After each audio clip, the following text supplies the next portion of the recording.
এবারে metal presents কৃষি সংবাদ সুজলা সুফলা।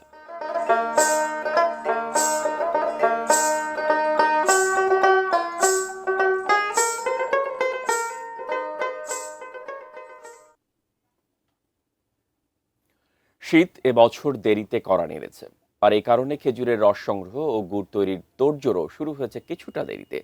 অবশেষে যশোর জেলার ৬,০০০ গাছি প্রস্তুত প্রায় ১০৮ কোটি টাকার রস ও গুড় সংগ্রহে। যশোরের প্রতিনিধি নজরুল ইসলাম মল্লিকের পাঠানো তথ্য ছবি নিয়ে ডেস্ক রিপোর্ট। নানা কারণে উজাড় হচ্ছে খেজুর গাছ। গুটি কয়েক জেলা টিকিয়ে রেখেছে খেজুর রস ও গুড়ের ঐতিহ্য।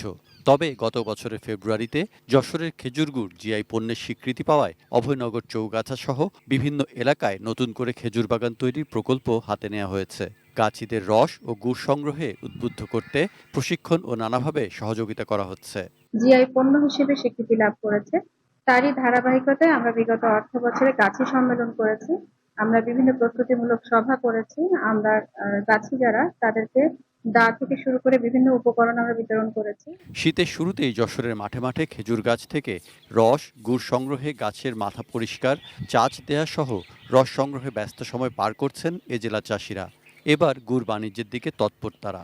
আমরা পুরনো মানুষ যা সেই গাছ আমরা কাটতেছি, আর এরপর ছেলেবিলি আমার যে ছেলেবিলি তারা গাছ উঠতেই পারে না। এখন নিজেকে জন্য ওই গাছ অল্প করে গাছ কাটতেছে।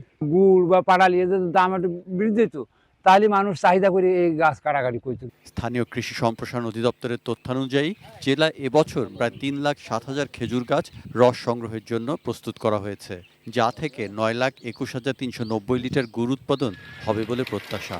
আমরা বিভিন্ন পর্যায়ে আমাদের চাষিদের প্রশিক্ষণ দিয়েছি এবং আমাদের যে রস এবং গুড় সংগ্রহ করছেন তারা যাতে নিরাপদ এবং বিশুদ্ধ রস এবং গুড় সংগ্রহ করতে পারে, এই জন্যও কিন্তু আমাদের প্রশিক্ষণ এবং বিভিন্ন ধরনের কর্মশালা চলমান রয়েছে।